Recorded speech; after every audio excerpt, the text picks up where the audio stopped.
So dear students, हमारे दो topics last के रह गए थे इंग्लिश के। Number one was the paragraph writing and number second was the article, use of article. तो the first topic is paragraph writing. के पैराग्राफ राइटिंग क्या है? देखिए, आपने कोई चीज़ लिखनी है, पैराग्राफ लिखना है, कोई भी चीज़ लिखनी है तो उसका एक टेक्निकल वे है।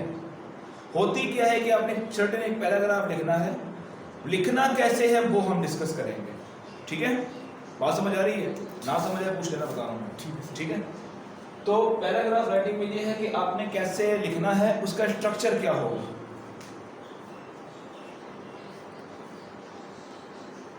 Structure of paragraph. देखिए, पैराग्राफ में ये होता है कि इसके तीन बेसिक पार्ट्स हैं। Number one is introduction, number second is body and number third one is conclusion.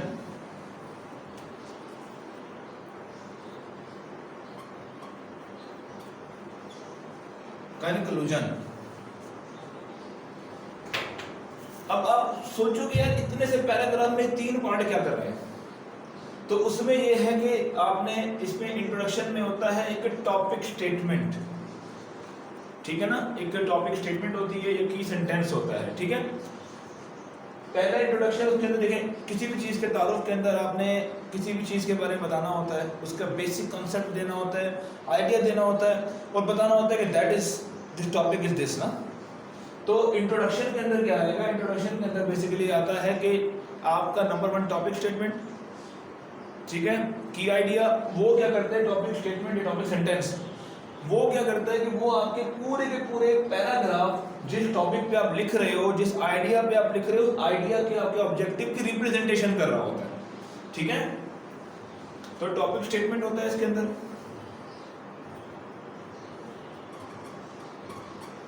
Statement या सेंटेंस,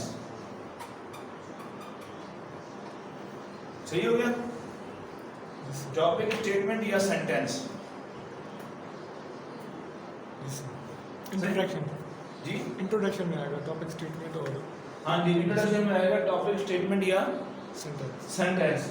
अब आ जाओ बॉडी। बॉडी में क्या होता है? अच्छा, ये टॉपिक स्टेटमेंट हो गया, बेसिक आइडिया आ गया आपका। बॉडी में फिर बाकी रेस्ट ऑफ द कॉन्सेप्ट होता है कि आपने वो क्या है, पैराग्राफ में क्या लिखा है, क्या कहना चाह रहे हो, थोड़े वो फैक्ट एंड फिगर आ जाते हैं। ठीक है, इसके अलावा थोड़ा बहुत और जनरल चीज़ें डिस्कशन आ जाती है, फिर लॉजिक वगैरह कोई चीज़ अगर ऐड करनी है तो इस बॉडी में आएगी। ठीक है, तो इंट्रोडक्शन में जनरल आपका बेसिक सेंटेंस, टॉपिक स्टेटमेंट आ गया, सही। इसके अंदर बॉडी के अंदर आपकी जनरल डिस्कशन और मेन थीम और चीज़ें आ गई, जिसके अंदर आपने चीज़ों को लेके चलना है। बात समझ आ रही है यहाँ तक? ठीक है सर। कोई डिफिकल्टी, नो सर। कोई मसला मसाइल? सो बॉडी के अंदर जब आप सारा लिख दोगे, कोई फैक्ट है, कोई आइडिया है, कोई लॉजिक है, कोई रेफरेंस है, इसके अलावा कोई और चीज़ जनरल आपकी कोई आपने अपने कोई कॉन्सेप्चुअल एनालिसिस करना है, कोटेशन देनी है वगैरह वगैरह, सारा यहाँ पर आ गया। Third one is conclusion. Conclusion. Conclusion में पता है कि आपने समराइज कर देना है टॉपिक स्टेटमेंट, आपकी बॉडी, आपके ऑब्जेक्टिव, आपकी सारी चीज़ों को आपने कंक्लूजन में लाके इसको समराइज करके लिख देना है। ठीक है, तो आपकी जो बुक है, जो रिकमेंडेड बुक है, उसके अंदर आपको पैराग्राफ राइटिंग के बारे में बेसिक अंडरस्टैंडिंग मिल जाएगी, इसमें यही कुछ है। ठीक है, और आपको ढेर सारे एग्जांपल्स मिल जाएंगी। तो आपने क्या करना है कि एग्जांपल उठानी है, उसको रीराइट करना है, फिर अगली एग्जांपल उठानी है, फिर उसको रीराइट करना है। पहले पढ़ना है बैठ के, 2 4 5 7 पैराग्राफ्स को पढ़ लो कि how they write the whole topic in a certain paragraph and how they complete their मतलब आइडियाज ना। यहाँ तक बात क्लियर है? Introduction, body and now it is conclusion. Conclusion भी हो गया, सारा समराइज कर लिया, ठीक हो गया। This was the concept of paragraph writing. तो पैराग्राफ राइटिंग क्या होती है कि how to write a paragraph, what would the structure of paragraph, what would be the main themes, et cetera et cetera. Sir ये कौन सा सवाल है मतलब कि एग्जाम के हवाले? ये आपका ना आउटलाइन निकालो जरा, आउटलाइन निकालो, आउटलाइन आउटलाइन आउटलाइन, गरीब इंसान आउटलाइन।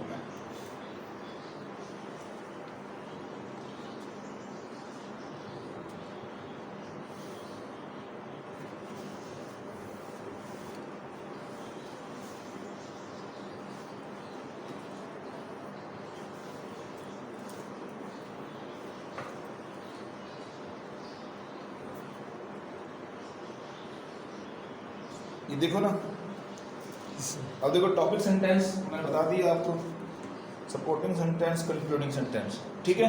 अब इसमें तीन चीजें आ गई, एक टॉपिक सेंटेंस बता दिया मैंने क्या होता है, आपको बताया था ना टॉपिक सेंटेंस, टॉपिक स्टेटमेंट कि जो की मेन आइडिया समराइज कर रहा होता है आपके जो पूरे टॉपिक को ना बता रहा होता है कि यार ये है टॉपिक आपका, इसमें ना ये कहना ये चाह रहे कोर आइडिया ऑब्जेक्टिव आ गया उसमें की सेंटेंस में, ठीक हो गया। बाकी सपोर्टिंग सेंटेंस में आपकी बॉडी आ जाती है जिसके अंदर आप उस तमाम सेंटेंसेस को, उन चीज़ों को सपोर्ट करते हो एंड देन इन दोनों चीज़ों को कंक्लूड कर देते हो, ठीक है। Now come to the article, use of article.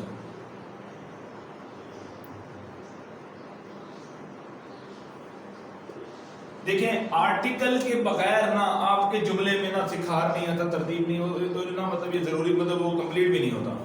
तो article is like an adjective, पढ़े थे ना part of speech, noun, pronoun, verb, adverb, adjective, preposition, conjunction, interjection वगैरह वगैरह, ठीक है। तो उसके अंदर हमने एक एडजेक्टिव पढ़ा था। एडजेक्टिव क्या बताता था कि adjective define the noun, show the characteristic और क्वालिटी ऑफ नाउन और प्रोनाउन, ठीक है। जैसे कि she is a good girl,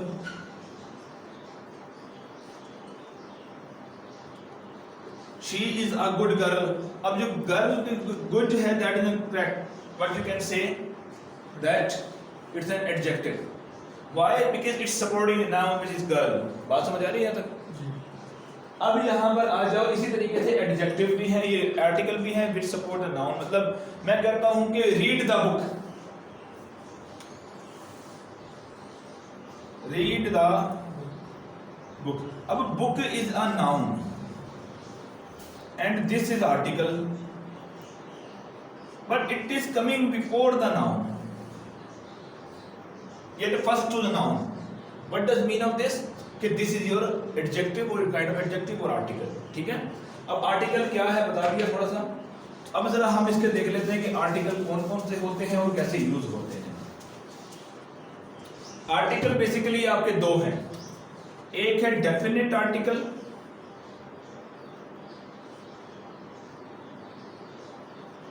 दूसरा है indefinite.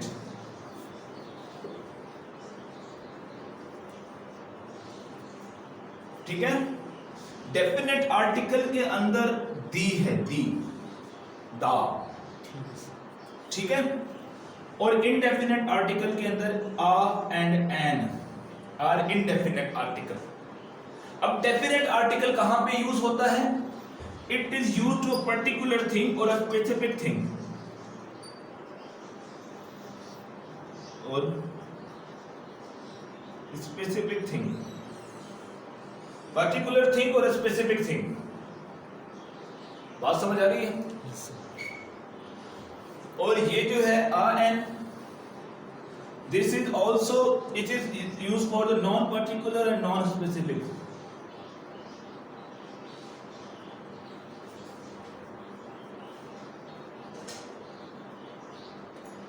Non particular and non specific. बात समझ आ रही है? जी सर। कोई डिफिकल्टी है? सर कोई मसला मसाइल? अच्छा, नॉन पर्टिकुलर हो गया, नॉन स्पेसिफिक हो गया। अब पर्टिकुलर में मतलब क्या आ गया? जैसे मैंने बताया कि रीड द बुक। जब मैं कहता था रीड द बुक तो मैं किसी स्पेसिफिक किताब की बात कर रहा हूँ, कोई एक सर्टेन स्पेसिफिक बुक है जिसके बारे में कह रहा हूँ पढ़ लो। मैं भी कहता हूँ रीड अ बुक। जब मैं रीड अ बुक की बात करता हूँ, रीड आ लगा देता हूँ, तो एक ना नॉन स्पेसिफिक आ गई कोई भी बुक है। द बुक एक पर्टिकुलर बुक, ठीक है। सो इस तरह भी कह सकते हैं कि पर्टिकुलर नाउन के साथ हम इसको यूज करते हैं, ठीक है। तो ये कॉमन नाउन है। बात समझ आ रही है? यहाँ तो कोई डिफिकल्टी? सर आर्टिकल के वैसे क्या बेसिकली डिफाइन है? आर्टिकल के बेसिकली क्या डिफाइन है? आर्टिकल की डेफिनेशन नहीं है, मैंने कहा article is an adjective, like an adjective which is normally used in front of noun, represent the noun, ये explain the noun वगैरह वगैरह। तो वो अब ये इसके the and a and an are the three articles. The is a definite article and a and an are the indefinite article, and definite article is used on the particular and specific thing in any noun, and that is the non-definite article, indefinite article is used in front of that non-particular non-specific। यहाँ तक बात समझ आ रही है? जी sir, clear. कोई difficulty है यहाँ पे? बस सर। ठीक हो गया। अब ये तो हो गया द। अब ये ए एंड एन कैसे यूज करने हैं, अब इनका भी इस्तेमाल अलग होगा, ठीक है।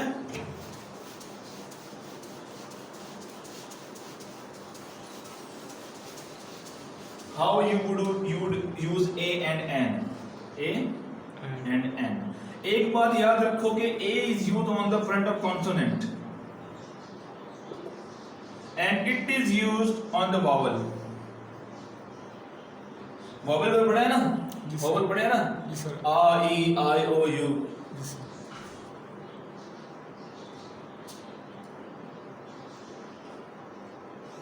बेसिकली ये वर्ड में ये साउंड्स है, वॉवल साउंड होता है। अब मिसाल के तौर पे मैं कहता हूं कि ये एच ओ यू आर क्या बन गया, होर नहीं आवर, वन आवर ना, आर बनता है। अब ये बेसिकली एच साइलेंट है, ओ की आवाज आ रही है, ओ मतलब वावल, ठीक है। अब यहाँ पे जहां पे वावल साउंड आएगा ना, मैं मिसाल दे दी आपको ना, एन एलिफेंट, एलिफेंट तो क्लियर ई आ जाता है, E L E P H A N T elephant, ठीक है। इसका एन लग जाएगा, एन का लगेगा वावल साउंड, जिसका आ ई ओ यू का साउंड आ गया। साउंड वर्ड में मत जाना, साउंड में जाना। अब देखो यहाँ पे वर्ड आ रहा है एच, बट साउंड कौन सा दे रहा है, वावल साउंड, तो इसलिए एन आ गया। यहाँ पर क्या आ रहा है, एलिफेंट, खुद वावल वर्ड आ गया, ये वावल साउंड आ गया, तो यहाँ पर एन यूज कर रहा है। बात समझ आ रही है। अब एक कॉन्सोनेंट है, that is simple boy, a boy, a girl, a book वगैरह वगैरह। Non vowel sound, consonants are the non vowel sound, ठीक हो गया। आपने क्या देखा कि हमने आज दो टॉपिक्स अपने जो भेजे हमारे लास्ट सिलेबस के टॉपिक्स से, paragraph writing and the articles, we have completed the both of the things, ठीक है। इन दोनों में कोई डिफिकल्टी है, आपने क्या करना है, आपने अपनी बुक उठानी है ग्रामर की, उसके अंदर जो आर्टिकल के यूज की एक्सरसाइजेज है ना, वो करनी है। फिर इंशाल्लाह नेक्स्ट क्लास में मैं आपको चेक करूंगा सारा, क्योंकि सिलेबस खत्म हो गया, अब एक दिन प्रैक्टिस पे लगानी है। बात समझ आ रही है, ठीक हो गया। तो कोई डिफिकल्टी है, सिलेबस में कोई मसला है, कुछ भी है, you can ask at any time till your 2 days, you know. चलो उसको कर दूंगा।